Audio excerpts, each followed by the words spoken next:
Break के बाद बढ़ते हैं आगे, बात करेंगे कोरोना महामारी की। वैश्विक महामारी कोरोना की शुरुआती दिनों में झारखंड में मात्र एक RTPC viral research diagnostic lab MGM Jamshedpur में था। उस वक्त पूरे राज्य का कोरोना टेस्ट एमजीएम में ही होता था। पिछले एक साल के दरमियान करीब 3 लाख कोरोना टेस्टिंग इस लैब में हुई। टेस्टिंग लैब के डॉक्टर का कहना है कि जब इसकी शुरुआत हुई तो 3 लाख टेस्ट हुए थे। जायजा लिया संवाददाता प्रभात कुमार ने। कोरोना वायरस का दूसरा वेव बहुत खतरनाक तरीके से पूरे राज्य में बढ़ रहा है। वैसे जमशेदपुर में भी कोरोना पॉजिटिव मरीजों की संख्या में लगातार बढ़ोतरी हो रही है और ऐसे में मैं इस वक्त हूँ एमजीएम के जो टेस्टिंग लैब है।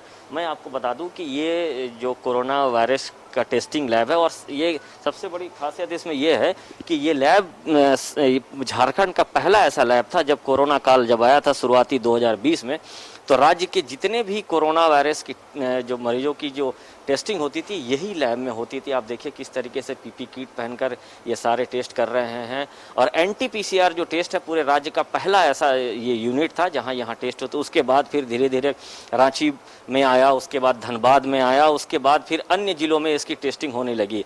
तो ये कहा जा सकता है कि राज्य का पहला ये टेस्टिंग लैब था और ये सारे अब यूनिट में देखते थे अलग अलग यूनिट में अलग अलग तरीके से टेस्टिंग की। हम जानना चाहेंगे कि अब तक आज तक अगर हम कहें तो कितने टेस्ट हुए हैं?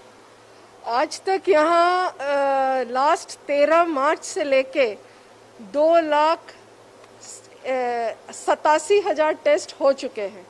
अब उसके आगे ऑलमोस्ट हम लोग 3 लाख के करीब पहुँच गए हैं। कंटिन्यूअस लैब चल रहा है, एक भी दिन लैब बंद नहीं हुआ है। जितने आप technicians, data operator, scientist, microbiologist आप देख रहे हैं निरंतर ड्यूटी पे लगे हुए हैं। सेंसिटिविटी बोलिए तो इस टेस्ट का बोलता है 70 to 80% है, लेकिन अभी तक कोरोना जांच के लिए यही गोल्ड स्टैंडर्ड है। यही टेस्ट को स्टैंडर्ड माना जाता है। जो भी बाकी टेस्ट बहुत सारे होते हैं जैसे ट्रूनेट है, रैट है, बहुत और न्यू टेक्नोलॉजीज, लैम्प टेक्नोलॉजी आया है, बहुत सारे टेक्नोलॉजीज आए हैं, लेकिन गोल्ड स्टैंडर्ड हमको अभी भी आरटीपीसीआर ही माना जाता है।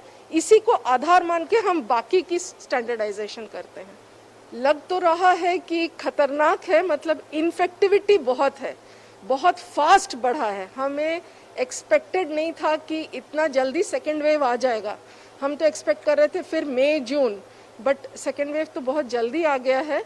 इन्फेक्शन रेट बहुत हाई है और लेकिन फेटलिटी लगता थोड़ा कम है। डेथ्स हम लोग अभी भी ज़्यादा सुन नहीं रहे हैं और बस यही है कि हमें इसलिए फटाफट वैक्सीनेशन को तुरंत बढ़ाना है। लेकिन ये झारखंड के लिए एक बड़ी उपलब्धि है, एक बड़ा लैंडमार्क है जो ये अपने राज्य में इस तरीके का लैब है जहां हर चीज़ की टेस्टिंग होती है। और इन्होंने जैसे कहा कि अब तो WHO को गाइडलाइन के तहत इन और जो अन्य वायरस है उसकी भी टेस्टिंग की जा रही है। लेकिन कोरोना वायरस का दूसरा वेव बहुत तेज़ी से बढ़ रहा है। इसको हमको और आपको मिलकर ख़त्म करना है। अगर इसे ख़त्म करना है तो इसके लिए जो गाइडलाइन दिए गए हैं, मास्क पहनना, सैनिटाइजर यूज़ करना और सामाजिक दूरी पालन करना, साथ ही साथ वैक्सीन लेना। वैक्सीन लेंगे तभी जाकर इस वायरस से आप बच पाएंगे। सही गर्मर के साथ प्रभात, न्यूज़ 11 भारत, जमशेदपुर। देवघर में बिना मास्क